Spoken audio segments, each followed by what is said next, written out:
Praise the lord brothers and sisters. ಇವತ್ತಿನ ದಿವಸ ನಾವು ಯಾವುದನ್ನು ಅಧ್ಯಾಯ ಮಾಡೋಣ ಅಂತಂದರೆ, ಅದು ಪೇತ್ರನ ಬರೆದ ಸುವಾರ್ತೆ ಪತ್ರಿಕೆ, ಅದು 1 ಪೇತ್ರ 3:3-4 ಅದನ್ನು ನಾವು ಇವತ್ತಿನ ದಿವಸ ಅಧ್ಯಾಯ ಮಾಡೋಣ. ಅದಕ್ಕೆ ಮುಂಚೆ ನಾವು ಒಂದು ಚಿಕ್ಕದಾಗಿ ಒಂದು ಪ್ರೇಯರನ್ನು ಮಾಡಿಕೊಳ್ಳೋಣ. ನಮ್ಮನ್ನು ಬಹಳವಾಗಿ ಪ್ರೀತಿ ಮಾಡುವ ನಮ್ಮ ತಂದೆಯಾದ ದೇವರೇ, ನಿನ್ನ ನಾಮಕ್ಕೆ ಸ್ತುತಿ ಸ್ತೋತ್ರ ಉಂಟಾಗಲಿ ಸ್ವಾಮಿ. ಸಾಯಂಕಾಲ ಹೊತ್ತು ನಾವು ನಿನ್ನ ಸನ್ನಿಧಿಗೆ ಬಂದಿದ್ದೇವೆ. ನಮ್ಮನ್ನು ಆಶೀರ್ವದಿಸಿ ಕಾಯ್ದು ಕಾಪಾಡಬೇಕಾಗಿ ಬೇಡಿಕೊಳ್ಳುತ್ತೇನೆ. ಯಾರ್ಯಾರು ಈ ವಿಡಿಯೋ ನೋಡುತ್ತಾ ಇದ್ದಾರೆ ಅವರೆಲ್ಲನೂ ಆಶೀರ್ವದಿಸಬೇಕಾಗಿ ಬೇಡಿಕೊಳ್ಳುತ್ತೇನೆ ಸ್ವಾಮಿ. ನಾ ಹಂಚುತ್ತಿರುವ ವಾಕ್ಯವು ನಾನ್ ಬಿಲಿಯರ್ಸ್ ಹೃದಯವನ್ನು ಮುಟ್ಟುವ ಹಾಗೆ ಕೃಪೆ ತೋರಿಸು, ಹೃದಯ ಬದಲಾವಣೆ ಮಾಡುವ ಹಾಗೆ ಕೃಪೆ ತೋರಿಸು, ಅವರು ನಿನ್ನ ಮಾರ್ಗದಲ್ಲಿ ನಡೆಯುವ ಹಾಗೆ ಕೃಪೆ ತೋರಿಸಬೇಕಾಗಿ ಬೇಡಿಕೊಳ್ಳುತ್ತೇನೆ ಸ್ವಾಮಿ. ಅವರನ್ನು ಹಾಗೂ ನನ್ನ ಬಾಯಿಂದ ಬರುವಂತಹ ಮಾತು ಅದು ನಿನ್ನದಾಗಿರಲಿ ಸ್ವಾಮಿ. ಕರ್ತನೆ, ನಾನು ಕೇಳೋದಕ್ಕಿಂತಲೂ ಬೇಡೋಕ್ಕಿಂತಲೂ ಮುದ್ದು ಮಗನು ನಮ್ಮ ರಕ್ಷಕನಾದ ಯೇಸುವಿನ ಮುಖಾಂತರ ಬೇಡಿ ಹೊಂದಿದ್ದೇವೆ ಸ್ವಾಮಿ. ಆಮೇಲೆ ಇವತ್ತಿನ ದಿವಸ 1 ಪೇತ್ರ ಅಂತ ಹೇಳಿದೆ ನಾನು. ಒಂದು ಪೇತ್ರ 3 ಮತ್ತು 4 ವಚನಗಳು.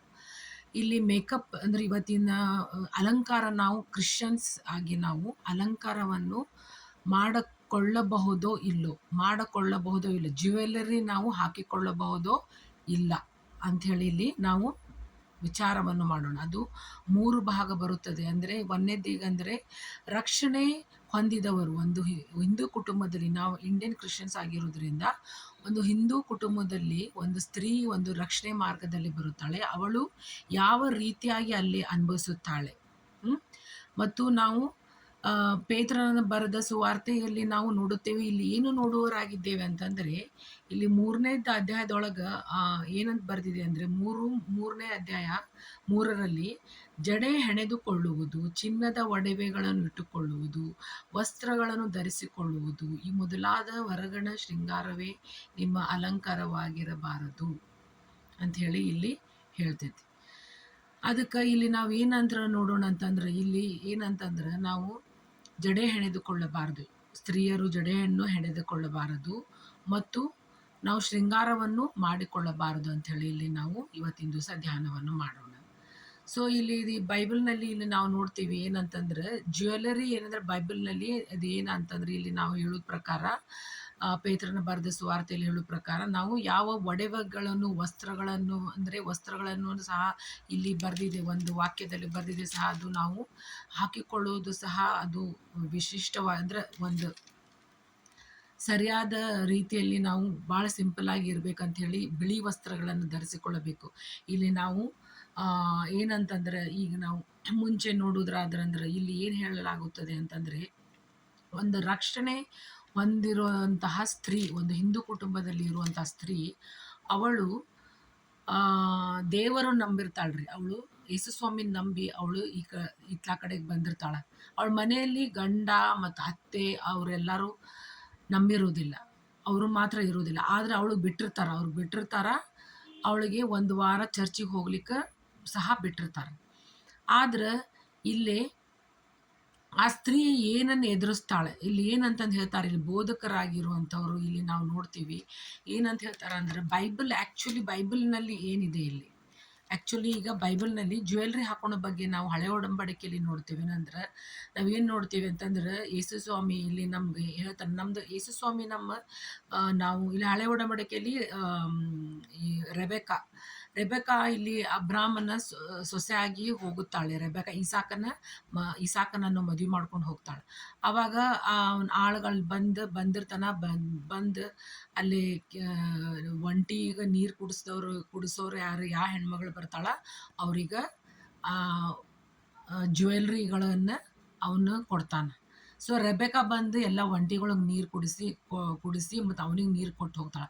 ನೀ ಅಂತಂದವ್ರು ಯಾರು ಅಂಥೇಳಿ ಅವನು ಕೇಳಿ ಅವ ಏನು ಮಾಡ್ತಾನೆ, ಬ್ರೇಸ್ಲೆಟ್ಸ್ ತೊಗೊಂಡ್ಬಂದಿರ್ತಾನೆ ಮತ್ತು ಮೂಗಟ್ಟನ್ನು ತೆಗೆದುಕೊಂಡು ಬಂದಿರ್ತಾನೆ.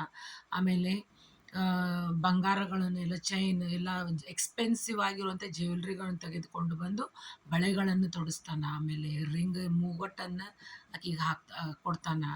ಎಲ್ಲ ಕೊಟ್ಟು ಅವಳು ಸಹ ಅಲ್ಲಿ ಹಾಕಿಕೊಂಡಳು ಅಂಥೇಳಿ ನಾವು ಹಳೆ ಒಡಂಬಡಿಕೆಯಲ್ಲಿ ನೋಡುತ್ತೇವೆ. ಮತ್ತು ನಾವು ದೇವರು ನಮ್ಮ ಅಪಿಯರೆನ್ಸ್ ಅಂತಂದರೆ, ಈಗ ದೇವರು ನಮ್ಮ ಅಪಿಯರೆನ್ಸ್ ಮೇಗಿನ ಅಪಿಯರೆನ್ಸ್ ನೋಡೋದಿಲ್ಲ. ನಮ್ಮ ಅಪಿಯರೆನ್ಸ್ ಮೇಗಿನ ಅಪಿಯರೆನ್ಸ್ ನೋಡೋದಿಲ್ಲ. ನಮ್ಮ ಹೃದಯವನ್ನು ನೋಡುತ್ತಾನೆ. ನೀವು ಹೃದಯವನ್ನು ನೋಡುತ್ತಾನೆ. ಹೃದಯ ನೋಡಿದಾದ್ರಂದ್ರೆ ಶಿಸ್ತಾಗಿರ್ಬೇಕು ನಾವು. ಒಂದು ನಮ್ಮ ಮನಸ್ಸಿನಲ್ಲಿ ನಾವು ಮಾನಸಾಂತರ ಪಟ್ಟಿರಬೇಕು. ದೇವರ ಕಡೆಗೆ ಯೇಸು ಕ್ರಿಸ್ತನ ಕಡೆಗೆ ನಾವು ತಿರುಗಿಕೊಂಡಿರಬೇಕು. ನಾವು ಯೇಸು ಸ್ವಾಮಿಯ ನಾಮದಲ್ಲಿ ನಾವು ನಡೀತಾ ಇರಬೇಕು. ಸತ್ಯದ ಮಾರ್ಗದಲ್ಲಿ ನಾವು ನಡೆಯುತ್ತಾ ಇರಬೇಕು. ಅದನ್ನೇ ನೋಡುತ್ತಾನೆ. ನಾವು ಪಾಪಿಗಳಾಗಿದ್ದು ಸಹ ನಾವು ದೇವರಿಗೆ ನಾವು ಬೇಡಿಕೊಳ್ತೇವೆ. ನಾವು ಕ್ಷಮಿಸುವ ದೇವರಾಗಿದ್ದಾನೆ. ಆದರೆ ನಾವು ಇಲ್ಲಿ ಹಳೆ ಒಡಂಬಡಿಕೆಯಲ್ಲಿ ನೋಡುತ್ತೇವೆ, ಎಸ್ತರಳು ಒಂದು ರಾಣಿಯಾಗಿ ಹೋದ್ಲು. ರಾಣಿ ಹೋಗಿ ತನ್ನ ಜನರನ್ನು ಅವಳು ಬಿಡಿಸೋದಕ್ಕೋಸ್ಕರ ಹೋದಾಗ ಅವಳಿಗೆ ಬ್ಯೂಟಿ ಟ್ರೀಟ್ಮೆಂಟ್ ಕೊಡ್ತಾರ ಅಂತಂದರೆ ಅವಳಿಗೆ ದಿನಾಲು ಒಂದೊಂದು ಸುಗಂಧವಾದ ಒಂದು ಏನೇನೋ ವಸ್ತುಗಳನ್ನು ಕೊಡ್ತಾರೆ ಅವಳಿಗೆ ಮುಖಕ್ಕೆಲ್ಲ ಹಚ್ಕೊಳಕ, ಅವಳಿಗೆ ಇನ್ನೂ ಚೆನ್ನಾಗಿ ಕಾಣಲು. ಆಮೇಲೆ ರಾಜ ಎಲ್ಲ ಹುಡುಗಿಯರು ಬಂದಾಗ ಯಾರನ್ನ ಸೆಲೆಕ್ಟ್ ಮಾಡ್ತಾನ, ಅದು ಎಸ್ತರನ್ನು ಸೆಲೆಕ್ಟ್ ಮಾಡ್ತಾನೆ. ಅವಳು ಬಹಳ ಕರೇಜಸ್ ಇರ್ತಾಳೆ. ಬಹಳ ಒಂದು ಧೈರ್ಯವಂತವಳಾಗಿರ್ತಾಳೆ. ಎಂಥ ಹೆಣ್ಣಾಗಿರ್ತಾಳೆ ಅಂದರೆ ಅವಳು ಧೈರ್ಯವಂತವಾದ ಹೆಣ್ಣಾಗಿರ್ತಾಳೆ. ಸೊ ಇಲ್ಲಿ ನೋಡುವಾಗ ಅವಳು ಸಹ ಬ್ಯೂಟಿ ಟ್ರೀಟ್ಮೆಂಟ್ ತಗೋತಾಳೆ. ಆಮೇಲೆ ದಾವೀದಂದು ನೋಡ್ತೀವಿ ನಾವು. ದಾವೀದಂದು ನೋಡುವಾಗ ಇಲ್ಲಿ ಏನು ಹೇಳ್ತೈತಿ, ದಾವೀದನ್ ಸಹ ಇಲ್ಲಿ ನಾವು ನೋಡ್ತೀವಿ. 1 ಸಾಮುವೇಲ 16:7 ಸಹ ನಾವು ನೋಡ್ತೀವಿ. ದಾವೀದನು ಬರೆದ ಇದ್ರೊಳಗೆ ಏನಂದ್ರೆ ದಾವೀದನು ತನ್ನ ಎಲ್ಲ ಅವ್ರಿಗೆ ಇದನ್ನು ಕೊಡ್ತಾರೆ. ಎಲ್ಲ ಏನಂದ್ರೆ ಫುಡ್ ಎಲ್ಲ ಕೊಡೋ ಮುಂದೆ ಅವ್ನು ಒಳ್ಳೇದಾಗಿ ಅವನು ಏನು ಅವನು ಚೆಂದಾಗಿ ಮೇಲೆ ಮುಖ ಚೆನ್ನಾಗಿರ್ತೈತಿ, ಅವನು ಇನ್ನೂ ಚೆನ್ನಾಗಿ ಕಾಣ್ಬೇಕಂತೇಳಿ ಅವ್ರಿಗೆಲ್ಲ ಆಹಾರವನ್ನು ಕೊಡ್ತಾ ಇರ್ತಾರೆ. ಅವನು ಸೆಲೆಕ್ಟ್ ಮಾಡಿರುವಂಥ ಆಹಾರ ಬೇರೆ ಆಗಿರ್ತೈತಿ. ಅವನು ಆಹಾರ ತಿಂದು ಒಂದು ಒಳ್ಳೆಯ ಯುವಕನಾಗಿ ಕಾಣ್ತಾನಂಥೇಳಿ ನಾವು ನೋಡ್ತೀವಿ. ಅವನು ಸಹ ದೇವರು ಸಹ ಎಲ್ಲರದು ಔಟರ್ ಅಪಿಯರೆನ್ಸ್ ನೋಡಲಿಲ್ಲ. ದೇವರು ಯಾರ್ದು ಔಟರ್ ಅಪಿಯರೆನ್ಸ್ ನೋಡಿ ಅವ್ನು ಜಡ್ಜ್ ಮಾಡಲಿಲ್ಲ. ದೇವರು ಅವ್ರ ಮನಸ್ಸನ್ನು ನೋಡ್ತಾನೆ ರೀ. ನಮ್ಮ ದೇವ್ರು ನಮ್ಗೆ ಏನು ಮಾಡ್ತಾನೆ, ಈ ನಮ್ದು ಹುಡುಕ್ತಾನೆ. ನಮ್ಮ ಮನಸ್ಸು ನಮ್ದು ಹೆಂಗೈತೆ ಅಂತೇಳಿ ದೇವರು ಯೇಸು ಸ್ವಾಮಿ ಹುಡುಕೋನಾಗಿದ್ದಾನೆ. ಸೊ ಇಲ್ಲಿ ನಾವು ಜಡೆ ಹೆಣೆದುಕೊಳ್ಳಬಾರದು, ಗೋಲ್ಡನ್ ಹಾಕಿಕೊಳ್ಳಬಾರದು, ಆರ್ನಮೆಂಟ್ಸ್ಗಳನ್ನು ಇವೆಲ್ಲ ಹಾಕೋಬಾರ್ದು ಅಂತ ಹೇಳಿ ಇಲ್ಲಿ ನಾವು ಪೇತ್ರನ ಬರೆದ ಸುವಾರ್ತೆಯಲ್ಲಿ ನಾವು ನೋಡ್ತೇವೆ. 1ನೇ ಪೇತ್ರದಲ್ಲಿ 3ನೇ ಅಧ್ಯಾಯದಲ್ಲಿ ನಾವು ನೋಡೋರಾಗಿದ್ದೇವೆ. 3ನೇ ವಚನದಲ್ಲಿ ನಾವು ನೋಡೋರಾಗಿದ್ದೇವೆ. ಸೊ ಇಲ್ಲಿ ನಾವೀಗ ಒಂದು ಸ್ತ್ರೀ ಆಗಿರ್ತಾಳಂತ ಹೇಳಿದೆ. ನಾನು ಸ್ಟಾರ್ಟಿಂಗ್ ಹೇಳಿದೆ, ಒಂದು ಹಿಂದೂ ಕುಟುಂಬದಲ್ಲಿ ಬಂದಿರುವಂಥ ಒಂದು ಸ್ತ್ರೀ. ಅವಳು ಈಗ ನಾವು ಇಂಡಿಯನ್ ಕ್ರಿಶ್ಚಿಯನ್ಸ್ ಇರೋದ್ರಿಂದ ಅವಳು ಬಟ್ಟು ಹಾಕೋತಾಳೆ. ಆಮೇಲೆ ಅವಳು ಮೂಗುಡ್ ಚುಚ್ಕೊಂಡಿರ್ತಾಳೆ. ಆಮೇಲೆ ಎಲ್ಲ ಆರ್ನಮೆಂಟ್ಸ್ ಹಾಕೊಂಡಿರ್ತಾಳೆ. ಆದ್ರೆ ಅವಳ ಮನಸ್ಸು ಏನಾಗಿರ್ತೈತಿ, ಬದಲಾಗಿರ್ತೈತಿ. ಅವಳ ಮನಸ್ಸು ಯಾವ ಕಡೆ ಬದಲಾಗಿರ್ತೈತಿ, ದೇವರ ಕಡೆ, ಯೇಸು ಸ್ವಾಮಿ ಕಡೆ ಬದಲಾಗಿರ್ತೈತಿ. ಅವಳಿಗೆ ಬಿಟ್ಟಿರ್ತಾರೆ, ನೀವು ಹೋಗಮ್ಮ, ಹೋಗು ನೀನು ಇದು ದೇವಾಲಯಕ್ಕೆ ಹೋಗು ಅಂತೇಳಿ ಬಿಟ್ಟಿರ್ತಾರೆ ಮನ್ಯಾಗ. ಆದ್ರೆ ನಾವು ಒಬ್ಬೊಬ್ಬರ ಒಂದೊಂದು ಕಡೆಗೆ ನಾನು ನೋಡಿದ್ದೀನಿ, ಒಬ್ಬೊಬ್ರು ಬೋಧಕರು ಹೇಳ್ತಾರೆ, ಈಗ ನೀನು ದೀಕ್ಷಾ ಸ್ನಾನ ಪಡ್ಕೋಬೇಕು, ನೀನು ಈ ಕ್ರಿಶ್ಚಾನಿಟಿಗೆ ಬರ್ಬೇಕಂತ ನೀನು ಡ್ರೆಸ್ ಹಾಕೋಬೇಕು, ವೈಟ್ ಡ್ರೆಸ್ ನೀನು ಬರ್ಬೇಕು. ಆಮೇಲೆ ಜಾಸ್ತಿ ಆಗೋಂಗಿಲ್ಲ, ನೀನು ಬಟ್ಟು ತೆಗೆದು ಬಾ, ಆಮೇಲೆ ಮೂಗುಡ್ ತೆಗೆದು ಬಾ, ನೀನು ತಾಳಿ ತೆಗೆದು ಬಾ, ಎಲ್ಲ ತೆಗೆದು ಬಂದು ಯಾವ ಇದನ್ನು ಹಾಕೋದಿಲ್ಲ, ಮೈ ಮೇಲೆ ಯಾವ ಒಡನ್ನು ಹಾಕೊಳೋದಿಲ್ಲ ನೀನು, ಅಂದ್ರಷ್ಟ ದೀಕ್ಷಾ ಸ್ನಾನ ಅಂತಂದು. ಅವಳ ಮನೆಗೆ ಹೋಗಿ ಹೇಳ್ಬೋದ್ರಿ, ಅದನ್ನು ಹೇಳ್ಬೋದು, ಹಿಂಗೆ ಹೇಳ್ಯಾರ, ನಾನೆಲ್ಲ ತೆಗಿತೇನೆ, ಈಗ ವೈಟ್ ಸೀರೆ ಎಲ್ಲ ಉಟ್ಕೊಂಡು ನಿಂತೇನೆ ಅಂತಂದ್ರೆ ಒಂದು ರಕ್ಷಣೆ ಹೊಂದವಳು. ಈಗ ಹಿಂಗೆ ಹಿಂಗಾದ ಹೇಳಿ ಮನೆಯೊಳಗೆ ಸಿಟ್ಟು ಬರ್ಬೋದು, ಅತ್ತೆ ಸಿಟ್ಟು ಬರ್ಬೋದು. ಸಿಟ್ಟು ಬಂದು ಅವಳನ್ನು ಬಿಡಲೂಬಹುದು, ಮತ್ತು ಅವ್ರ ಕುಟುಂಬ ಒಡೆದು ಹೋಗಲೂಬಹುದು. ಸೊ ಇಲ್ಲಿ ದೇವರು ಇಲ್ಲಿ ನಾವು ನೋಡ್ತೇವೆ, ನಮ್ಮ ಶೃಂಗಾರದಲ್ಲಿ ಈಗ ದೇವರು ಹೇಳ್ಯಾರ ಶೃಂಗಾರ ಮಾಡ್ಕೋರಿ ಅಂತಂದೇನು ಹೇಳ್ಯಾನ ಅಂತಂದ್ರೆ ಇದು ಟೆಂಪ್ರರಿ ಶೃಂಗಾರ ನಮ್ದು. ಇದು ನಾವೇನು ಮಾಡ್ಕೋತೀವಿ ಇಲ್ಲಿ ನಾವು ಟೆಂಪ್ರರಿ. ದೇವ್ರು ಹೇಳ್ಯಾನಂತ ಶೃಂಗಾರ ನಮ್ಮ ಶೃಂಗಾರ ಮಾಡ್ಕೊಳ್ಳೋದಂದ್ರೆ, ಈಗ ನಾವು ಹೇಳಾನ ನಮ್ಗೆ ಲಿಬರ್ಟಿ ಕೊಟ್ಟಾನ, ಇದ ಶೃಂಗಾರನ ಮಾಡ್ಕೋಬಾರ್ದು ಅಂತ ಹೇಳಿ ಏನು ಹೇಳಿಲ್ಲ ಇದು ದೇವ್ರು. ಇದನ್ನ ನಾವು ತಪ್ಪಾಗಿ ಅರ್ಥ ಮಾಡಿಕೊಳ್ಬಾರ್ದು, ತಪ್ಪಾಗಿ ನಾವು ಅರ್ಥವನ್ನ ಮಾಡಬಾರ್ದು. ಇಲ್ಲೇನಂತಂದು ಹೇಳ್ಯಾನ ದೇವ್ರು ಅಂತಂದ್ರೆ, ಇಲ್ಲಿ ಏನು ಹೇಳ್ತಾನಂತಂದ್ರೆ, ನೀವು ಏನಾಗ್ಬೇಕಂತ ಹೇಳ್ತಾನ, ನಿಮ್ದು ಮನಸ್ಸು ಸ್ವಚ್ಛ ಇರ್ಬೇಕು, ನಿಮ್ದು ಮನಸ್ಸು ಶುದ್ಧ ಆಗಿರ್ಬೇಕಂತ ಹೇಳಿ ಇಲ್ಲಿ ನಮ್ಮ ದೇವ್ರು ನೋಡ್ತಾನ. ಈಗ ದೇವ್ರು ಹೆಂಗೆ ಹೇಳ್ತಾನ್ರಿ, ನೀವು ಬಿಳಿ ವಸ್ತ್ರ ಹಾಕೋಬೇಕು ಇವೆಲ್ಲ ದೇವ್ರಿಗೂ ಸಹ ಪ್ರೀತಿ ಅಲ್ಲ. ಈಗ ನಾವು ಚಂದ ಕಂಡ್ರೆ, ನಾವು ಚಂದ ವಸ್ತ್ರ ಹಾಕೊಂಡ್ರೆ, ಈಗ ಅದು ಹೇಳ್ತಾರ, ಹಿಂಗೆ ವೈಟ್ ಹಾಕೊಂಡು ಬಂದ್ರು ಮತ್ತು ಅದ್ರೊಳಗೆ ಏನು ಡಿಸೈನ್ ಗಿಂಚ್ ಗಿಂಚ್ ಏನು ಶೈನಿಂಗ್ ಗಿನಿಂಗ್ ಏನು ಇರಂಗಿಲ್ಲ. ಭಾಳಷ್ಟು ಇಲ್ಲ ಫುಲ್ ವೈಟ್ ಇರ್ಬೇಕಂತ ಹೇಳಿ ಹೇಳ್ತಾರೆ. ಹಿಂದಿನ ಕೇಳೇವಿ ನಾವು, ಇದು ಸತ್ಯವಾಗಿ ಕೇಳೇವಿ ನಾವು. ಈಗ ನಮ್ಮ ಸ್ಕೂಲ್ನೊಳಗೆ ಒಬ್ಬಾಕಿ ಟೀಚರ್ ಇದ್ಲು. ಅವಳು ಅವಳು ಹಿಂದೂ ಕುಟುಂಬದಿಂದ ಬಂದಿರುವಂಥ ಒಂದು ಹುಡುಗಿ ಆಗಿದ್ಲು ಅವಾಗ. ಅವಳ ತಂಗಿದ ಮದುವೆ ಆಗಿತ್ತು, ಆಕಿಗೆ ಮದುವೆ ಆಗಿರಲಿಲ್ಲ. ಅವಳ ಮನೆಯೊಳಗೆಲ್ಲ ಬಹಳ ಕಷ್ಟ ಇತ್ತು. ಅವಳು ನಮ್ಮ ಪ್ರೇಯರ್ಗೆ ಬಂದ ಮೇಲೆ ಅವಳು ಅವಳು ಚೇಂಜ್ ಮಾಡಿಬಿಡ್ಲು, ತನ್ನ ಮನಸ್ಸನ್ನೆಲ್ಲ ಚೇಂಜ್ ಮಾಡಿಕೊಂಡು ಅವಳು ಪ್ರೇಯರ್ ಮಾಡಕ್ಕೆ ಸ್ಟಾರ್ಟ್ ಮಾಡಿದ್ಲು. ಅವಳು ಬೈಬಲ್ ಓದಕ್ಕೆ ಸ್ಟಾರ್ಟ್ ಮಾಡಿದ್ಲು. ಅವಳು ಇಷ್ಟು ಚೇಂಜ್ ಆದ್ಲು ಅಂತಂದ್ರೆ ಫುಲ್ ಯೇಸು ಸ್ವಾಮಿನ ನಂಬಿಬಿಟ್ಲು ಅವಳು. ಯೇಸು ಸ್ವಾಮಿನ ನಂಬಿ ಆಮೇಲೆ ಅವಳದು ನಂಬಿದ ಮೇಲೆ ಅವಳು ಪ್ರೇಯರ್ ಮಾಡೋದು ನೋಡಿ ನನಗೆ ಅನ್ನಿಸ್ತು, ಎಷ್ಟು ಚೆನ್ನಾಗಿ ಮಾಡ್ತಾವಲ್ಲ ಪ್ರೇಯರ್ ಈಕೆ ಅಂತ ಹೇಳಿ ಅನ್ನಿಸ್ತು. ಆದ್ರೆ ನಾವು ಅವಳಿಗೇನು ಹೇಳಲಿಲ್ಲ. ನೀನು ಯೇಸು ಸ್ವಾಮಿ ಕಡೆಗೆ ಬಂದಿದ್ಲಕಿ, ನಾವೇನು ಅವಳಿಗೇನು ಹೇಳಲಿಲ್ಲ, ನೀನು ಬೊಟ್ಟು ತೆಗಿಬೇಕು, ಅದು ತೆಗಿಬೇಕು, ಮೂವತ್ತು ತೆಗಿಬೇಕು ಅಂತ ಹೇಳಿ ನಾವು ಏನೂ ಅಡ್ವೈಸ್ ಮಾಡಲಿಲ್ಲ ಅವಳಿಗೆ. ಅವಳು ಮದುವೆ ಐತ್ರಿ. ಅವಳು ಮದುವೆ ಆದಮೇಲೆ ಅವಳು ಒಂದ್ಸಲ ನಾನು ಬೆಂಗಳೂರಿಗೆ ಹೋದಾಗ ವಾಪಸ್ ಬರುವಾಗ ಸ್ಟೇಷನ್ನಲ್ಲಿ ನಾನು ವಾಪಸ್ ಬರುವಾಗ ಇಂಟರ್ಸಿಟಿನಲ್ಲಿ ನಾನು ವಾಪಸ್ ಬರುವಾಗ ಅವಳು ತಂಗಿ ಬಂದಿದ್ಲು. ಅವಳು ತಂಗಿ ಮಕ್ಕಳವರು ಸುಟಿಗೆ ಬಂದಿದ್ರಂತೆ. ಅವ್ರು ವಾಪಸ್ ಹೊಂಟಿದ್ರು. ಹೋಗೋ ಮುಂದೆ ಅವಳು ಗಂಡ ಹಾಕಿ ಬಂದರು. ಅವಳು ಮದುವೆ ಆಗಿ ಚಲೋ ಇಂಜಿನಿಯರ್ಗೆ ಮದುವೆ ಆಗಿದ್ಲು. ಮದುವೆ ಆಗಿ ಅವಳ ಗಂಡ ನಾ ಕೇಳಿದೆ, ಇನ್ನೂ ನೀನು ದೇವ್ರನಲ್ಲಿ ನಡೆಯಾಕತ್ತೇನಂತ ಕೇಳಿದೆ. ಅವಳು ನಡೆಯಾಕತ್ತೇನ್ರಿ ನಾನು ಅಂತ ಹೇಳಿದ್ಲು. ಮತ್ತು ಸ್ಟಾರ್ಟಿಂಗ್ ಗಂಡ ಅವಳಿಗೆ ತ್ರಾಸು ಕೊಟ್ಟ ಅಂತ, ಬೇಡ ಅಂದಿನೆಲ್ಲ ಓದಬೇಡ ಅಂತ ಹೇಳಿದ ಅಂತ. ಆದ್ರೂ ಅವಳ ನಡವಳಿಕೆಯಿಂದ ದೇವರು ಏನು ಮಾಡಿದಾರೆ, ಆಕೆ ಗಂಡನ ಬದಲಾಯಿಸಿ ಆಕೆಗೆ ಪ್ರೇಯರ್ ಹೋಗಾಕ್ಬಿಟ್ಟ. ಆಕೆ ಪ್ರೇಯರ್ ಮಾಡ್ತಾಳ. ಮತ್ತು ಒಂದು ಸ್ವಲ್ಪ ಮಂದಿ ಬಿಲೀವರ್ಸ್ ಅದಾರ ನನಗೆ ಗೊತ್ತಿದ್ದವರು, ಅವ್ರ ಜೊತೆಗೆಲ್ಲ ಕೂಡಿಕೊಂಡು ನಾವು ಪ್ರೇಯರನ್ನೆಲ್ಲ ಮಾಡ್ತೇವೆ ಅಂತ ಹೇಳಿ ಆಕೆ ನನಗೆ ಹೇಳಿದ್ಲು. ನನಗೆ ಭಾಳ ಸಂತೋಷ ಆಯ್ತು ರೀ. ಸೊ ಇಲ್ಲಿ ನಾವಿಲ್ಲಿ ಏನೇನು ಕಾಣ್ತೀವಿ ಅಂತಂದ್ರೆ, ಈಗ ಪೇತ್ರನ ಬರೆದ ಈ ಪತ್ರಿಕೆ ಒಳಗೆ ನೋಡ್ತೇವೆ ನಾವು, ಯಾವುದನ್ನು ಹಾಕೋಬಾರ್ದು ಅಂತ ಹೇಳ್ತೀವಿ. ಮತ್ತು ತಿಮೋತಿಯ ಬರೆದ ಪತ್ರಿಕೆಯಲ್ಲಿ ನೋಡ್ತೇವೆ ನಾವು ವಸ್ತ್ರ ತಕ್ಕ ಮಟ್ಟಿಗೆ ಹಾಕೋಬೇಕಂತ ಹೇಳಿ ಹೇಳ್ತಾನೆ. ತಕ್ಕ ಮಟ್ಟಿಗೆ ಹಾಕೋಬೇಕು. ಅಲಂಕಾರ, ಬೈತಾಲಿ ತೆಗೆಯೋದು, ಆಮೇಲೆ ಫ್ಯಾಷನ್ ಮಾಡೋದು, ಹಿಂಗೆ ಅಲಂಕಾರ ಎಲ್ಲ ಮಾಡ್ಕೊಳೋದಲ್ಲ.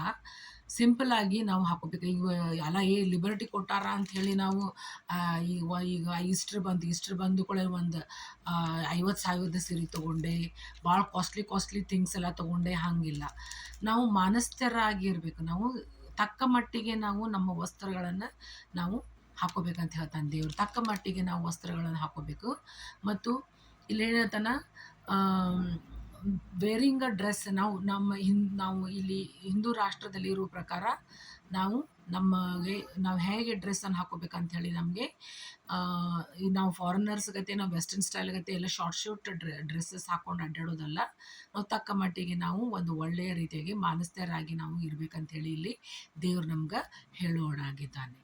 ಮತ್ತು ನಾವಿಲ್ಲಿ ನೋಡ್ತೀವಿ, ಮತ್ತು ಇಲ್ಲಿ ದೇವರು 1 ತಿಮೋತಿ ಅದು 2ನೇ ಅಧ್ಯಾಯದಲ್ಲಿ ನೋಡುತ್ತೇವೆ.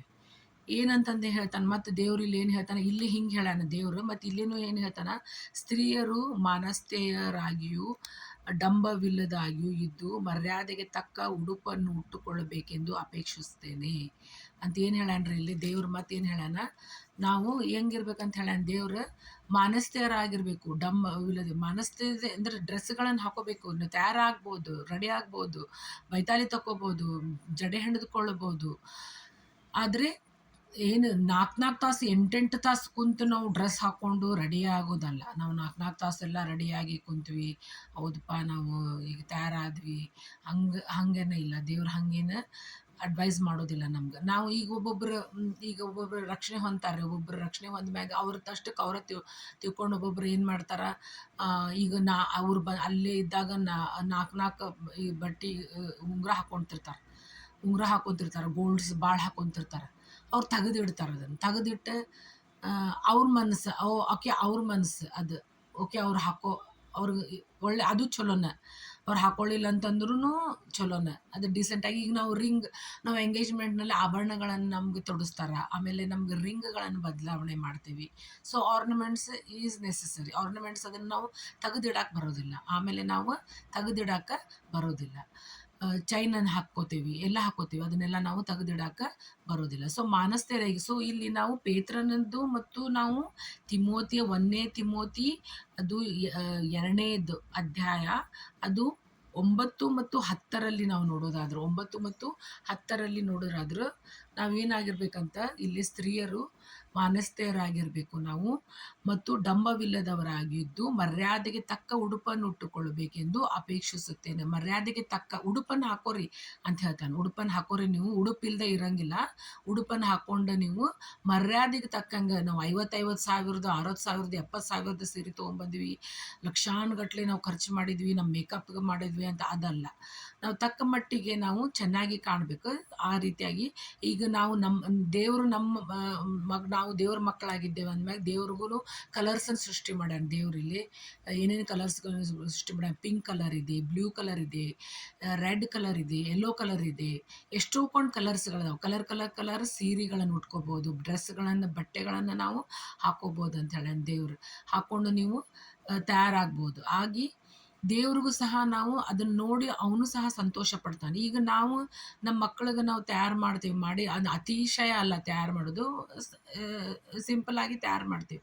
ಮಾಡಿದ್ಮೇಲೆ ಅದನ್ನ ನೋಡಿ ನಾವು ಖುಷಿ ಪಡ್ತೀವಿ, ಸಂತೋಷವನ್ನು ಪಡ್ತೇವೆ ನಾವು. ಅದೇ ರೀತಿಯಾಗಿ ದೇವರು ಸಹ ನಮ್ಮನ್ನು ನೋಡಿ ಅವನು ಸಂತೋಷ, ನಾವು ಹೇಗೆ ನಮ್ಮ ಮಕ್ಕಳನ್ನು ನೋಡಿ ನಾವು ಸಂತೋಷ ಪಡುತ್ತೇವೋ ಅದೇ ರೀತಿಯಾಗಿ ದೇವರು ಸಹ ಅವನು ನಮ್ಮನ್ನು ನೋಡಿ ಸಂತೋಷವನ್ನು ಪಡುತ್ತಾನೆ. ಸೊ ಇಲ್ಲಿ ಈಗ ನಾವು ಅಲಂಕಾರ ಮಾಡ್ಕೊಳ್ಳಬಾರ್ದಂತಂದ್ರೆ ಯಾವುದು ಈಗ ನಾವು ಬಾಚಣಿಗೆ ಅದು ಒಂದು ಅಲಂಕಾರ. ನಾವು ಕೋಮ್ ಮಾಡ್ಕೊಳ್ಳಬಾರ್ದು ಅಂತ ಹೇಳಿದ್ರೆ ನಾವು ಈಗ ಕೋಮ್ ಮಾಡ್ಕೊತೀವಿ, ಅದು ಒಂದು ಅಲಂಕಾರ. ಅದರೆಲ್ಲ ಜಡಿ ಗಿಡಿ ಎಲ್ಲ ಹೆಣ್ಕೊಂಡು ಎಲ್ಲ ದೊಡ್ಡ ಇದನ್ನ ಮಾಡ್ಕೊಳಂಗಿಲ್ಲ, ಇದು ಮಾಡ್ಕೊಳಂಗಿಲ್ಲ.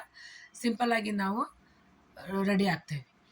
ಸೊ ಆಮೇಲೆ ನಾವು ಯಾಕೆ ನಮ್ಗೆ ದೇವ್ರು ಹೇಳ್ತಾನೆ ಅವ್ರು ವೈಟ್ ಸೀರೆ ಉಟ್ಕೋಬೇಕಂತ ಹೇಳಿ ದೇವ್ರು ಎಲ್ಲಿನೂ ಬರ್ದಿಲ್ಲ. ನಮ್ಗೆ ಲಿಬರ್ಟಿ ಕೊಟ್ಟಾನಂತೇಳಿ ನಾವು ಅತಿಯಾಗಿ ಅಲಂಕಾರವನ್ನು ನಾವು ಮಾಡ್ಕೊಳ್ಳಬಾರ್ದು. ಮತ್ತು ನಾವು ಬ್ಯಾಪ್ಟಿಸಮ್ ತೊಗೊಂಡ್ಮೇಲೆ ನಾವು ಈಗ ಮನಸ್ಸು ಬಂದಂಗೆ ನಾವು ಮಾಡಬಾರ್ದು. ಇವ್ರು ಈಗ ಸಾರಿ ಬ್ಯಾಪ್ಟಿಸಮ್ ತೊಗೊಂಡ್ಮ್ಯಾಗ ನೀವು ಹೇಳ್ತಾ ಸಾರಿ ನೀವು ವೈಟ್ ಸಾರಿ ಉಟ್ಕೋಬೇಕಂತೇಳಿ ಭಾಳ ಇದ್ರ ಕಡೆಗೆ ನಾವು ಒಂದೊಂದು ಇದ್ರೊಳಗೆ ನೋಡೇನಿ. ಆ ರೀತಿಯಾಗಿ ದೇವರು ಎಲ್ಲೂ ಹೇಳಿಲ್ಲ. ಸೊ ಇಲ್ಲಿ ಥರದ ಬಟ್ಟೆಗಳನ್ನು ಹಾಕ್ಕೊಂಡು ನಾವು ಜಡೆಗಳನ್ನು ಹೆಣ್ಕೋಬೋದು ನಾವು ಆದರೆ ದೇವರ ಈಗ ನಾವು ಇದನ್ನ ಹಾಕೋಬೋದು ಸಹ. ಈಗ ಒಂದು ಹೆಣ್ಣಿಗೆ, ಒಂದು ಹೆಣ್ಣು ಮಗಳಿಗೆ ದೇವರಿಗೆ ಏನು ಇಷ್ಟಪಡ್ತಾನೆ, ಯಾವ್ದು ಇಷ್ಟಪಡ್ತಾನೆ, ಹೆಣ್ಣು ಮಗಳ ಗುಣಗಳು ಹೇಗಿರ್ಬೇಕು, ನಮ್ದು ಗುಣ ಹೇಗಿರ್ಬೇಕು, ಅದು ರಿಯಲ್ ಅಲಂಕಾರ. ಅದು ಈಗ ನಾವು ನೋಡಿದ್ವಿ ಎಲ್ಲ ಅಲಂಕಾರದ ಬಗ್ಗೆ ನೋಡಿದ್ವಿ. ನಾವು ಲಾಸ್ಟಿಗೆ ಯಾವ ಅಲಂಕಾರ ಯಾವುದು ದೇವ್ರಿಗೆ ಭಾಳ ಇಷ್ಟ ಆಗ್ತೈತಿ ಅಲಂಕಾರದೊಳಗೆ, ಅಲಂಕಾರ ಯಾವ್ದು ಇಷ್ಟ ಅಂತಂದ್ರೆ ಅದು ಪೇತ್ರನ ಬರೆದ ಸುವಾರ್ತೆ 3ನೇದ್ದು ಅದು 1ನೇದ್ರಾಗನು ಹೇಳ್ತಾನ. ಅಂದ್ರೆ ಇಲ್ಲಿ ಏನ್ ಹೇಳ್ತಾನ ಅಂತಂದ್ರೆ ಸ್ತ್ರೀಯರು ಮೌನವಾಗಿದ್ದು ಪೂರ್ಣರಾಗಿ ಉಪದೇಶವನ್ನು ಕೇಳಬೇಕು ಅಂತ ಹೇಳಿ ಇಲ್ಲೆಲ್ಲ ಸ್ತ್ರೀಯರಿಗೆಲ್ಲ ಬೋಧಿಸ್ಯಾನ. ಇದ್ಮೇಲೆ ಮತ್ತೇನು ಹೇಳ್ತಾನೆ ಇಲ್ಲಿ ದೇವ್ರು ಏನು ಹೇಳ್ತಾನ, ಪೇತ್ರನ 1ನೇ ಪತ್ರಿಕೆಯಲ್ಲಿ 1ನೇ ಪಾಯಿಂಟ್ ಏನಂತಂದ್ರೆ ಗಂಡಂದಿರಿಗೆ ಅಧೀನರಾಗಿರ್ಬೇಕಂತ ಹೇಳ್ತಾನೆ. ಹೆಂಗಿರ್ಬೇಕು ನಾವು ಅಧೀನರಾಗಿರ್ಬೇಕು, ಗಂಡಂದಿರಿಗೆ ಸ್ತ್ರೀಯರ ಇದು ಅಲಂಕಾರ, ಇದು ಇಂಪಾರ್ಟೆಂಟ್ ಅಲಂಕಾರ. ಯಾವುದೋ ದೇವರಿಗೆ ಇಷ್ಟವಾಗಿರುವಂಥ ಅಲಂಕಾರ, ಇದು ಮೇನ್ ಇಂಪಾರ್ಟೆಂಟ್. ದೇವರಿಗೆ ನಾವು ದೇವರಿಗೆ ಅಧೀನವಾಗಿರ್ಬೇಕು ಮತ್ತು ನಮ್ಮ ಗಂಡಂದಿರಿಗೂ ಸಹ ನಾವು ಅಧೀನರಾಗಿರ್ಬೇಕು. ಅವರು ಹೇಳಿದಂಗೆ ಅವ್ರ ಗಂಡಂದಿರು ಸಹ ನಮ್ಮನ್ನ ಚೆನ್ನಾಗಿ ನೋಡ್ಕೋಬೇಕು, ನಾವು ಸಹ ಅವ್ರಿಗೆ ಅಧೀನರಾಗಿರ್ಬೇಕು. ಈಗ ಒಂದು ಎಕ್ಸಾಂಪಲ್ ಅಂತಂದ್ರೆ ಒಂದು ಹಿಂದೂ ಸ್ತ್ರೀ ಕುಟುಂಬದಿಂದ ಬಂದಿರುವಂಥ ರಕ್ಷಣೆ ಹೊಂದಿರುವಂಥ ಅವಳು ಈಗ ಗಂಡನ್ನು ಸಹ ಬದಲಾವಣೆ ಮಾಡಬಹುದು. ಗಂಡನನ್ನು ಸಹ ಅವನು ರಕ್ಷಣೆ ಹೊಂದಿರೋದಿಲ್ಲ. ಆವಾಗ ಇವಳು ಏನು ಮಾಡ್ಬೋದು ಅಂತಂದ್ರೆ ಇವಳು ಹೇಳ್ಬೋದು. ಈಗ ಹೆಂಗೆ ಹೇಳ್ಬೋದು ಅಂದ್ರೆ ಈ ಪ್ರೇಯರ್ ಮೀಟ್ಗೆ ಹೋಗೋ ಮುಂದೆ ಈಗ ಒಂದು ಸಲ ಬಿಟ್ಟಿರ್ತಾರೆ, ಒಂದು ಸಲ ನೀನು ಪ್ರೇಯರ್ ಮೀಟ್ ಅಟೆಂಡ್ ಮಾಡಂತ ಮನ್ಯಾಗ ಬಿಟ್ಟಿರ್ತಾರೆ. ಈಗ ಪ್ರೇಯರ್ ಇರ್ತೈತಿ 6 ಗಂಟೆಯಿಂದ 10 ಗಂಟೆ ಮಟ, 9 ಗಂಟೆ ಮಟ ಪ್ರೇಯರ್ ಬೇಡ ಬೇಡ ಅಂತ ಹೇಳ್ತಾರೆ. ಜಗಳ ಮಾಡಿ ಹೋಗಂಗಿಲ್ಲ, ಅವ ಹೇಳ್ದಂಗೆ ಕೇಳೋದು, ಗಂಡ ಹೇಳ್ದಂಗೆ ಕೇಳೋದು. ಮತ್ತು 1-2 ವರ್ಷ 3 ನಮ್ದು ನಾವು ನಡಿತೀವಿ. ನಾವು ಬೈಬಲ್ ಓದಿದ್ರೆ ನಮ್ದು ನಡವಳಿಕೆ ಸಹ ಚೇಂಜ್ ಆಗ್ತೈತಿ. ನಾವು ದೇವರಲ್ಲಿ ನಾವು ಸಮೀಪ ಬಂದಂಗ ನಮ್ದೆಲ್ಲಾನು ರೀತಿ ಎಲ್ಲಾನು ನಾವು ಚೇಂಜ್ ಆಗ್ತೈತಿ. ನಮ್ಮಷ್ಟಕ್ಕೆ ನಾವು ಚೇಂಜ್ ಹಾಕ್ಕೊಂತ ಹೋಗ್ತೇವೆ. ಅವಾಗ ನಮ್ಮ ನಡವಳಿಕೆ ನೋಡ್ತಾನೆ. ನಾವು ಅವನಿಗೆ ನಾವು ಅವನ ಮಾತು, ಗಂಡನ ಮಾತು ಕೇಳ್ಕೊಂಡು ಅವ್ನಿಗೆ ಅಧೀನವಾಗಿರುವುದನ್ನು ಖುಷಿ ಪಡ್ತಾನೆ. ಖುಷಿಪಟ್ಟು ಅವನು ಸಹ ಏನು ಮಾಡ್ತಾನೆ, ಅವನು ಸಹ ತನ್ನ ಜೀವನದಲ್ಲಿ ಬದಲಾವಣೆ ಹೊಂದಿ ಅವನು ಸಹ ದೇವರತ್ತ ಅಂದರೆ ಅವನು ರಕ್ಷಣೆಯತ್ತ ಅವನು ತಿರುಗಿಸಬಹುದು. ಅವನ ಹಾರ್ಟ್ ಏನು ಮಾಡ್ತೈತಿ, ಕನ್ವರ್ಟ್ ಆಗ್ಬೋದು ಟುವರ್ಡ್ಸ್ ಜೀಸಸ್ ಕ್ರೈಸ್ಟ್. ಅವನ ಮನಸ್ಸು ಸಹ ದೇವರ ಯೇಸು ಸ್ವಾಮಿಯ ಕಡೆಗೆ ತಿರುಗಬಹುದು ಅಂಥೇಳಿ ನಾವು ಅವನು ಬಿಹೇವಿಯರ್ ಚೇಂಜ್ ಮಾಡ್ತಾನೆ ಅಂತೇಳಿ. ಆಮೇಲೆ ಇಬ್ಬರು ಕೂಡ ಅವರು ವಾಕ್ಯವನ್ನು ಕೇಳಲಿಕ್ಕೆ ಹೋಗಬಹುದು. ಅದೇ ರೀತಿಯಾಗಿ ನಾವು ಇಲ್ಲಿ ನೋಡ್ತೀವಿ. ಎರಡನೇದೇನಪ್ಪ ಅಂತಂದ್ರೆ, ಮತ್ತು 5 ಮತ್ತು 2ನೇ ವಚನದಲ್ಲಿ ನೋಡ್ತೀವಿ, ಪೀಸ್ ಇರಬೇಕು. 5 ಮತ್ತು 2ನೇ ವಚನದಲ್ಲಿ ಏನು ನೋಡ್ತೀವಿ ಅಂತಂದ್ರೆ, ಪೀಸ್ ಇರಬೇಕು ಅಂದ್ರೆ ಶಾಂತತೆ. ಒಂದು ಸ್ತ್ರೀ ಅಂತ ಗುಣ ಇರ್ಬೇಕು. ಸ್ತ್ರೀಯಲ್ಲಿ ಎಂಥ ಗುಣ ಇರಬೇಕಂದ್ರೆ ಶಾಂತತೆಯ ಗುಣ ಇರಬೇಕು. ಅವಳಲ್ಲಿ ಶಾಂತತೆಯ ಗುಣ ಇರಬೇಕು. ಮತ್ತು ಅವಳು ತಾಳ್ಮೆ ಉಳ್ಳವಳಾಗಿರ್ಬೇಕು. ಬರೀ ಜಗಳ ಮಾಡೋದಲ್ಲ, ಅತ್ತಿ ಜೊತೆ ಜಗಳ ಮಾಡೋದು, ಗಂಡನ ಜೊತೆ ಜಗಳ ಮಾಡೋದು, ಮನ್ಯಾಗ ದಿನಾಲು ಜಗಳ ಮಾಡ್ಕೊತ ಕುಂಡ್ರದು ಅಲ್ಲ. ಇದು ಅವಳಿಗೆ ಭೂಷಣವಾಗಿರುವಂತಹದ್ದು ಅಲ್ಲ. ಇದು ಅವಳಿಗೆ ಅಲಂಕಾರವಲ್ಲ. ಇದು ಎಲ್ಲ ದೇವರಿಗೆ ಇಂಪಾರ್ಟೆಂಟ್ ಅಲಂಕಾರ. ಇದು ದೇವರಿಗೆ ಮೆಚ್ಚುವಂತ, ಇದು ನಮ್ಮ ಅಲಂಕಾರ. ದೇವರಿಗೆ ಹೆಣ್ಣು ಮಗಳಿಗೆ ಇರುವಂತಹ ಅಲಂಕಾರಗಳು. ಆಮೇಲೆ ಸಾರಳ ಅಂದ್ರೆ ನೋಡ್ರಿ, ಈಗ ನಾವು ನೋಡ್ತೀವಿ, ಸಾರಳ ತನ್ನ ಗಂಡಗೆ ಏನಂತ ಹೇಳ್ತಿದ್ಲಂತ, ಅಬ್ರಾಹ್ಮನಿಗೆ ಏನು ಹೇಳ್ತಿದ್ಲಂತ, ಯಾವಾಗ್ಲೂ ಹೇಳ್ತಿದ್ಲಂತ. ಇಲ್ಲಿ ಕೊಟ್ಟಾನಂತ, ಇಲ್ಲಿ ಏನು ಕೊಟ್ಟಾನ ನೋಡ್ರಿ, ಅದು 3ನೇದು ಮತ್ತು 5ನೇ ವಚನ 6ನೇ ವಚನ 3ನೇ ವಾಕ್ಯದಾಗ ತನ್ನ ಪೂರ್ಣ ಕಾಲದಲ್ಲಿ ದೇವರ ಮೇಲೆ ನಿರೀಕ್ಷೆ ಇಟ್ಟು ಭಕ್ತಿಯರಾದ ಸ್ತ್ರೀಯರನ್ನು ಸಹ ಹೀಗೆ ತಮ್ಮನ್ನು ಅಲಂಕರಿಸಿಕೊಂಡರು. ಅವರು ಗಂಡಂದಿರಿಗೆ ಅಧೀನರಾಗಿದ್ದು ಯಾರಿಗೂ ಗಾಬರಿ ಪಡದೆ ಒಳ್ಳೆಯದನ್ನೇ ಮಾಡುವುದರಾಗಿದ್ದರು. ಸಾರಳು ಹಾಗೆ ಅಬ್ರಾಹ್ಮನ ವಿಧೇಯರಾಗಿದ್ದು ಅವನನ್ನು ಯಜಮಾನ ಎಂದು ಕರೆದಳು ಎಂದು ಬರೆದಿದೆ. ನೀವು ಸಾರಳ ಕುಮಾರ್ತೆಗಳಾಗಿದ್ದೀರಲ್ಲ ಅಂತೇಳಿ ಹೇಳ್ತಾನೆ. ಅಂದ್ರೆ ಏನು ಹೇಳ್ತಾನೆ ಇಲ್ಲಿ, ಇವನು ಪೇತ್ರ ಏನು ಹೇಳ್ತಾನೆ ಅಂತಂದ್ರೆ, ಸಾರಳು ಸಹ ನಾವು ಹಳೆ ಒಡಂಬಡಿಕೆಯಲ್ಲಿ ನೋಡ್ತೀವಿ, ಅವಳು ಸಹ ಯಜಮಾನ ಅಂಥೇಳಿ, ತನ್ನ ಗಂಡಗ ಯಜಮಾನ ಅಂಥೇಳಿ, ಲಾರ್ಡ್ ಅಂಥೇಳಿ ಕರಿತಿದ್ಲು. ಅವನಿಗೆ ಮರ್ಯಾದೆಯನ್ನು ಕೊಟ್ಟು ಶಾಂತ ಸ್ವಭಾವದವಳಾಗಿದ್ದಳು. ಎಂಥ ಸ್ವಭಾವದವಳಿದ್ಲರಿ ಅವಕ್ಕೆ? ಶಾಂತ ಸ್ವಭಾವದವಳಿದ್ಲು. ಮತ್ತು ಅವನು ಹೇಳ್ದಂಗೆ ಅವಳು ಕೇಳ್ಕೊಂಡು ಹೋಗ್ತಿದ್ಲು. ಸೊ ಇದು ಒಂದು ಮೆಚ್ಚುವಂಥದ್ದು. ಮತ್ತು ಲಾಸ್ಟ್ ತಿಮೋತಿಗೆ ಬರೆದ ಪತ್ರಿಕೆ 1ನೇದು 2ರಿಂದ 10 ನೋಡ್ತೇವೆ. 2ರಿಂದ 10 ತಿಮೋತಿಗೆ ಬರೆದ ಪತ್ರಿಕೆ ಒಳಗೂ ನಾವು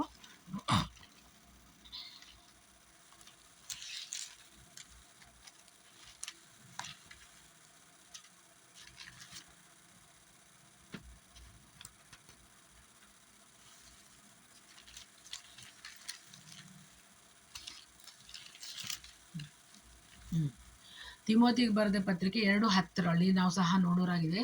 ಸಕ್ರಿಯಗಳು ಅಂತಂದು ಹೇಳ್ತಾನೆ ಇಲ್ಲಿ ದೇವ್ರು. ಏನು ಹೇಳ್ತಾನೆ ಇಲ್ಲೇ ನಮ್ಗೆ, ಸಕ್ರಿಯಗಳನ್ನು ಮಾಡ್ರಿ ನೀವು ಅಂತಂದ್ರೆ ಅಲಂಕಾರ ಹೆಂಗಿರ್ಬೇಕು ನಮ್ದು, ಅಲಂಕಾರ ಹೆಂಗಿರ್ಬೇಕಂತ ನಮ್ದು ದೇವ್ರು ಮೆಚ್ಚುವಂತ ಆಗಿರ್ಬೇಕು. ನಾವೀಗ ಹೆಲ್ಪ್ ಮಾಡಕ್ಕೆ ಮನ್ಯಾಗ ಯಾರು ಈಗ ನಾವು ಹೆಲ್ಪ್ ಮಾಡಕ್ಕೆ ಅತ್ತಿ ಮಾವ ಇದ್ರು, ನಾವು ಅವ್ರಿಗೆ ಹೋಗಕ್ಕಾಗಿಲ್ಲ, ಮಾರ್ಕೆಟಿಗೆ ಹೋಗಿ ಹಣ್ಣುಗಳನ್ನ ತರಕ್ಕಾಗಲ್ಲ, ಟ್ಯಾಬ್ಲೆಟ್ಸ್ಗಳನ್ನ ತರಕ್ಕಾಗ್ತಿರಂಗಿಲ್ಲ. ನಾವೇನು ಮಾಡ್ಬೇಕಂತ ಹೇಳ್ತಾನೆ ದೇವ್ರು, ನೀವು ಹೋಗಿ ಟ್ಯಾಬ್ಲೆಟ್ಸ್ಗಳನ್ನ ತೊಗೊಂಡು ಬರ್ರಿ, ಹಣ್ಣುಗಳನ್ನ ತೆಗೆದುಕೊಂಡು ಅವ್ರಿಗೆ ಕೊಡ್ರಿ ಅಂತಂದು ಹೇಳ್ತಾನೆ. ಮತ್ತು ಸಕ್ರಿಯೆಗಳ ಅಲಂಕಾರ ಇದು ದೇವ್ರ ಹೆಲ್ಪಿಂಗ್ ಅದರ್ಸ್. ಸಕ್ರಿಯೆಗಳಂದ್ರೆ ಅಲಂಕಾರ ಅಂದ್ರೇನು? ನಾವು ಬೇರೆಯವರಿಗೆ ಹೆಲ್ಪ್ ಮಾಡೋದು, ಬೇರೆಯವರಿಗೆ ನಾವು ಹೆಲ್ಪನ್ನು ಮಾಡೋದು. ಮತ್ತು ನೇಬರ್ಹುಡ್, ಈಗ ನಮ್ಮ ಮನೆ ಹತ್ತಿರ ಯಾರಾದರೂ ವಯಸ್ಸಾದವ್ರು ಇದ್ರು, ಅವ್ರಿಗೆ ಈಗ ಮೆಡಿಕಲ್ ಶಾಪಿಗೆ ಹೋಗಿ ಅವ್ರಿಗೆ ಟ್ಯಾಬ್ಲೆಟ್ಸ್ ತರೋಕ್ಕಾಗೋದಿಲ್ಲ, ಓಲ್ಡ್ ಏಜ್ನಲ್ಲಿ ಇರ್ತಾರ. ಆಮೇಲೆ ಎಷ್ಟೋ ಮಂದಿ ರೋಗಿಗಳು ಇರ್ತಾರ ನಮ್ಮ ನೇಬರ್ಸ್ನಲ್ಲಿ, ಬೇರೆ ಕಡೆಗೂ ಇರ್ತಾರೆ ರೋಗಿಗಳು, ಅವರಿಗೆ ನಾವು ಹೆಲ್ಪ್ ಮಾಡಬೇಕು. ಯಾರಾದರೂ ನಮ್ಗೆ ಹೆಲ್ಪಿಂಗ್ ಕೇಳಿದ್ರಂದ್ರೆ ನಮ್ಗೆ ಕೈಲಾಗದಷ್ಟು ನಾವು ಹೆಲ್ಪ್ ಮಾಡ್ಬೇಕಂತ ಹೇಳಿ ದೇವ್ರು ಇಲ್ಲೇ ಹೇಳ್ತಾನೆ. ಇವು ಏನಂದ್ರೆ ದೇವರ ದೃಷ್ಟಿಯಲ್ಲಿ ನಾವು ಹೆಲ್ಪ್ ಏನು ಮಾಡ್ತೀವಲ್ಲ, 1ನೇದು ಅಧೀನರಾಗಿರ್ಬೇಕು, ಮತ್ತು ಅಲಂಕಾರ ತಕ್ಕದಾಗಿದ್ದ ಅಲಂಕಾರ. 2ನೇದು ಶಾಂತ ಸ್ವಭಾವದಿಂದ ಇರಬೇಕು. ಮತ್ತು 3ನೇದು ಸಕ್ರಿಯಗಳು. ಅದು 1ನೇ ತಿಮೋತಿ 2ರಿಂದ 10 ಬರ್ದೈತೆ ಅದು. ಸೊ ನಾವು ಸಕ್ರಿಯಗಳಾಗಿರ್ಬೇಕು. ದೇವರ ದೃಷ್ಟಿಯಲ್ಲಿ ನಾವು ಏನಂತ ಇರಬೇಕು, ಈ 3 ಕ್ವಾಲಿಟೀಸ್, ಇವೆಲ್ಲ 3 ನಮ್ಗೆ ಇರಬೇಕು. ಇದು ನೋಡ್ತಾನ ದೇವ್ರು, ನಮ್ಗೆ ಇದನ್ನ ನೋಡ್ತಾನ. ಆಮೇಲೆ ಈಗ ನಾವು ಒಂದು ಚಿಕ್ಕದಾಗಿ ಆ, ನಾ ಪ್ರಾರ್ಥನೆಯನ್ನು ಮಾಡಿಕೊಳ್ಳೋಣ. ಆ, ನಮ್ಮ ಬಹಳವಾಗಿ ಪ್ರೀತಿಸುವ ನಮ್ಮ ಮರ್ಯಾದ ದೇವರ ನಾಮಕ್ಕೆ ಸ್ತೋತ್ರ ಉಂಟು ಸ್ವಾಮಿ. ಈಗ ಕರ್ತನೆ, ಈ ವಾಕ್ಯವನ್ನು ನಾನು ಹಂಚಿದಾಗ ಸ್ವಾಮಿ ಎಲ್ಲರ ಹೃದಯದಲ್ಲಿ ಕಾರ್ಯ ಮಾಡಬೇಕಾಗಿ ಬೇಡಿಕೊಳ್ತೇನೆ. ಎಷ್ಟೆಷ್ಟು ಜನರು ವಿಡಿಯೋ ನೋಡುತ್ತಾ ಇದ್ದಾರೆ, ಎಲ್ಲ ನೀನು ಕಾಯ್ದು ಕಾಪಾಡಿ, ಯಾರ್ಯಾರು ಆರೋಗ್ಯ ಇಲ್ಲ ಅವ್ರಿಗೆಲ್ಲ ಆರೋಗ್ಯವನ್ನು ಕೊಟ್ಟು ಕಾಯ್ದು ಕಾಪಾಡಬೇಕು ಬೇಡಿಕೊಳ್ತೇನೆ ಸ್ವಾಮಿ. ಯಾರ್ಯಾರಿಗೂ ಏನೇನು ನೆಸೆಸರಿ ಇದೆ ಅವ್ರನ್ನೆಲ್ಲವನ್ನು ಒದಗಿಸಬೇಕಾಗಿ, ಇಷ್ಟಾರ್ಥವನ್ನು ನೆರವೇರಿಸಬೇಕಾಗಿ ಬೇಡಿಕೊಳ್ತೇನೆ ಸ್ವಾಮಿ. ಕರ್ತನೆ ಈ ವಾಕ್ಯ ಯಾರ್ಯಾರು ನಾನ್ ಬಿಲೀವರ್ಸ್ ನೋಡಿದ್ದಾರೆ ಸ್ವಾಮಿ, ಅವರ ಮನಸ್ಸನ್ನು ನೀನು ಾಗಿ ಬೇಡುತ್ತೆ. ಒಂದು ಹೃದಯ ಆದರೂ, ಎರಡು ಹೃದಯ ಆದರೂ ನೀನು ಬದಲಾವಣೆಯನ್ನು ಮಾಡುವ ಬೇಡಲಾಗಿದ್ದೇನೆ. ಬೇಡುತ್ತಲೂ ಮುದ್ದು ಮಗನು ನಮ್ಮ ರಕ್ಷಕನಾದ ಯೇಸು ಕ್ರಿಸ್ತನ ಮುಖಾಂತರ ಬೇಡಿ ಹೊಂದಿದ್ದೇನೆ ಸ್ವಾಮಿ.